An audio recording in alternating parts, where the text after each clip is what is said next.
صورتوں کی تفسیر شروع کرنے جا رہے ہیں، جس میں سب سے پہلے ہم الحمدللہ کو لیں گے، کیونکہ الحمدللہ رب العالمین یہ سورہ فاتحہ جو ہے یہ ایک ایسی صورت ہے جو ہر نماز میں پڑھی جاتی ہے اور قرآن کریم کی صورتوں میں بہت ہی زیادہ اہم صورت ہے، اس لیے اپن سب سے پہلے الحمدللہ رب العالمین کو سمجھیں گے۔ قرآن کریم کو شروع کرنے سے پہلے سب سے پہلے ہم کیا پڑھتے ہیں؟ اعوذ باللہ من الشیطان الرجیم بسم اللہ الرحمن الرحیم۔ یہ معلوم ہونا بہت ضروری ہے۔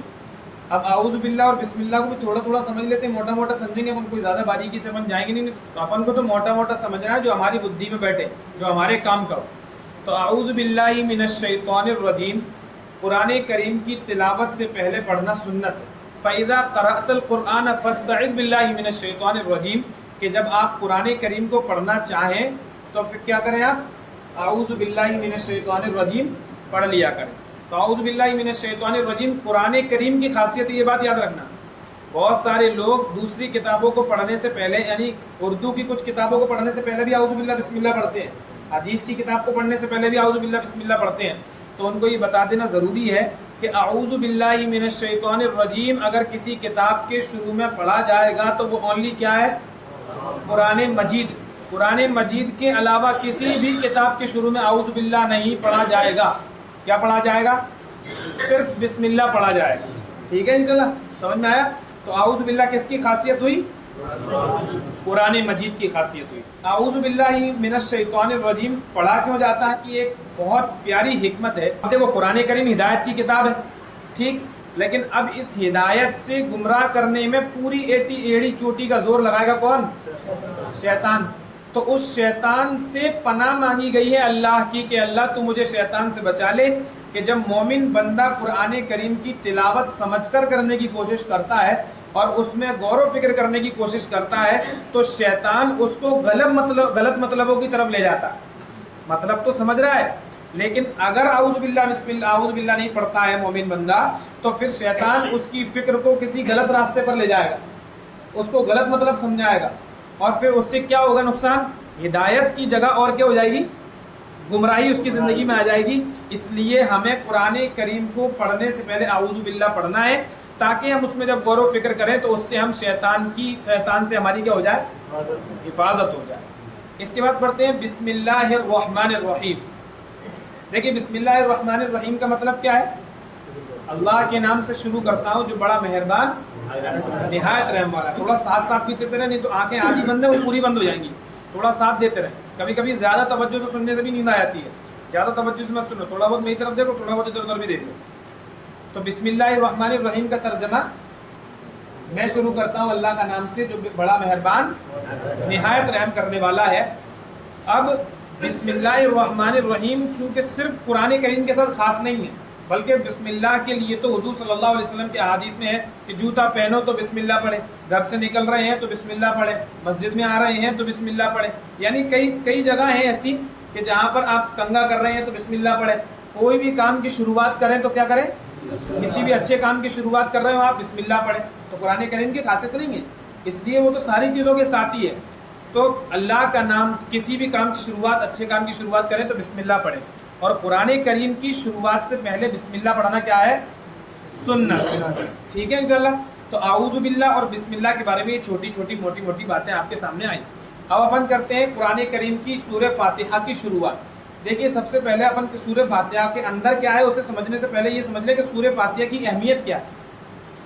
سورہ فاتحہ کی اہمیت اور فضیلت یہ ہے کہ سورہ فاتحہ کے کئی سارے نام ہیں، سورہ فاتحہ کے کئی سارے نام ہیں، اور اس سورت کے کئی سارے نام کا ہونا یہ خود اس کی فضیلت پر دلالت کرتا ہے۔ مطلب ایک ہی آدمی میں جب بہت ساری کوالٹی پائی جاتی ہیں تو اس کو الگ الگ ناموں سے پکارا جاتا ہے۔ نہیں سمجھ میں آیا؟ اگر ایک آدمی صرف کاریگر ہے تو اسے کاریگر ہی کہا جائے گا، لیکن اگر وہ ٹھیکیدار بھی ہے، کاریگر بھی ہے، بزنس مین بھی ہے، اور وہ بھی ہے اور وہ بھی ہے، تو اس کو ایک ایسا کوئی لفظ نہیں ہے جو ساری چیزوں پر دلالت کر سکتا، بلکہ اس کو الگ الگ ناموں سے پکارا جائے گا۔ معلوم یہ ہوا کہ جس آدمی میں جتنی زیادہ کوالٹیز پائی جائیں گی اس کے نام بھی، مطلب اس کا الٹا بھی کر دو، کہ جس آدمی کے جتنے زیادہ نام ہوں گے اس میں اتنی ہی زیادہ کیا ہوں گی؟ کوالٹی ہوں گی۔ اسی سے ہم سمجھیں کہ اللہ کے 99 صفاتی نام ہیں، کہ اللہ کی تو ان گنت کوالٹی ہے، ان گنت کوالٹی ہے، لیکن اللہ کے ناموں کو بھی بتلا کر کے سمجھایا کہ اللہ تبارک و تعالیٰ کی ایک الگ ہی شان ہے کہ ان کے لیے جتنے نام لائے جائیں اتنے کم ہیں۔ وَلِلَّهِ الْأَسْمَاءُ الْحُسْنَى فَادْعُوهُ بِهَا، کہ اللہ کے بہت اچھے اچھے نام ہیں، انہی ناموں سے انہیں پکارا جائے، انہی ناموں سے انہیں پکارو۔ اسی طرح محمد رسول اللہ صلی اللہ علیہ وسلم جو کائنات کی سب سے عظیم ہستی ہے، ان کے علاوہ کوئی ایسی ہستی نہیں ہے کائنات کے اندر جو ان کے مقام و مرتبے کو پہنچ سکے، تو ان کی صفات بھی بے شمار ہیں، اس لیے ان کے نام بھی کئی سارے ہیں۔ اسی طریقے سے ایک آدمی دیکھ لو، حافظ بھی ہے، عالم بھی ہے، قاری بھی ہے، مفتی بھی ہے، فلاں بھی ہے، فلاں بھی ہے، تو کوالٹیز کے بڑھنے سے کیا ہوئے؟ نام بھی، آنکھیں بند ہو رہی ہیں آپ لوگ کی، کوالٹیز اس لیے کہہ رہا ہوں، ساتھ دو بولو ساتھ ساتھ میں، کوالٹیز کے بڑھنے سے نام بھی کیا ہو گئے۔ اسی طریقے سے قرآن کریم کی یہ واحد اکیلی صورت ایسی ہے جس کے نام سب سے زیادہ، الحمدللہ رب العالمین ایک ایسی صورت ہے جس کے نام سب سے زیادہ ہے، جس میں سے چند میں آپ کے سامنے بیان کروں تو سب ناموں کا زیادہ ہونا اس کی کوالٹی پر دلالت کر رہا ہے کہ ضرور اس کی کوالٹی زیادہ ہے، تبھی تو اس کے نام زیادہ ہیں، زیادہ کوالٹی، زیادہ نام زیادہ کوالٹی پر دلالت کرتے ہیں۔ ٹھیک ہے، اب ناموں کی شروعات کریں۔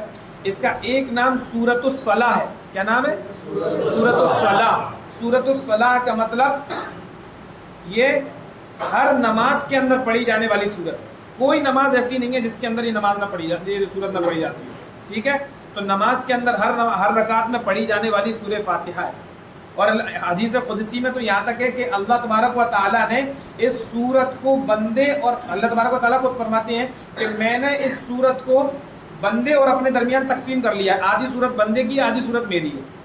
ابھی میں سمجھاؤں گا آگے چل کے، اپن جب تفصیل کریں گے اس کی تو کیسے آدھی میری ہے آدھی اللہ کی ہے، اس طریقے سے سمجھائیں گے۔ دوسرے نمبر پہ اس کو کہتے ہیں سورۃ الفاتحہ۔ آپ نے ایک چیز دیکھی ہوگی، کبھی بھی کوئی رائٹر اپنی کتاب کو لکھتا ہے، جو پڑھے لکھے بچے ہیں یہاں پر وہ سمجھتے ہیں کہ کوئی بھی رائٹر جب اپنی کتاب لکھتا ہے تو پوری کتاب لکھنے سے پہلے ہی شروع کے پیج میں اس کا ایک مقدمہ لکھا ہوتا ہے، جس مقدمے کو پڑھ کر کے ہمیں یہ سمجھ میں آیا تھا کہ آئندہ اس کتاب میں موجود کیا، نہیں سمجھ میں آیا؟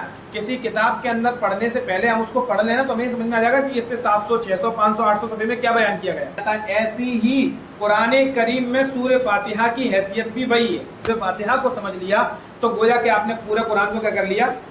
سمجھ لیا۔ تو یہ کوالٹی کتنی بڑی کوالٹی ہے قرآن سورہ فاتحہ کی، یہ خصوصیت، یہ فضیلت کتنی زیادہ ہے۔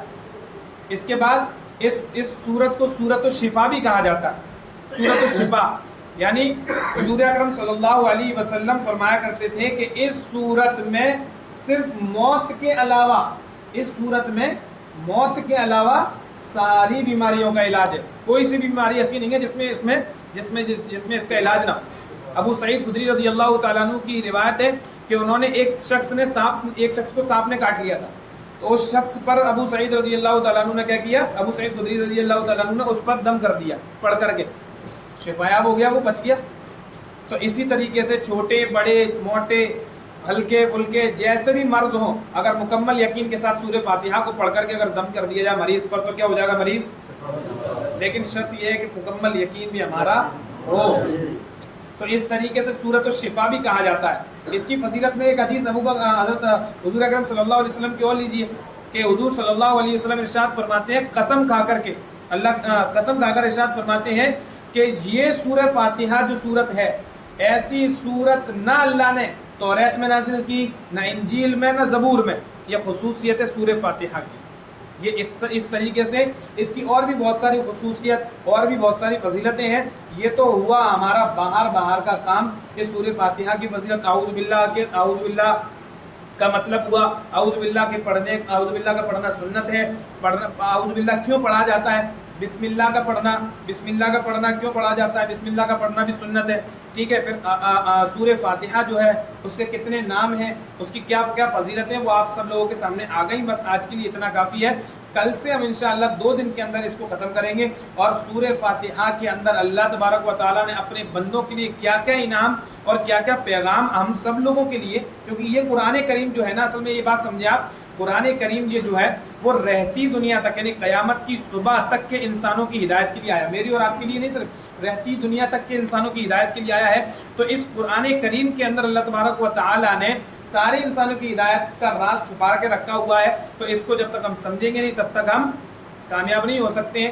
اسی میں ایک سورہ فاتحہ ہے جس کا مطلب آپ نے سمجھا، آپ کو سمجھائیں گے. اس لیے کل سورہ فاتحہ کو انشاءاللہ ہم سمجھایا جائے گا کہ سورہ فاتحہ میں اللہ نے اپنے بندوں کے لیے کیا پیغامات دیے ہیں. اللہ ہم سب کو عمل کی توفیق دے.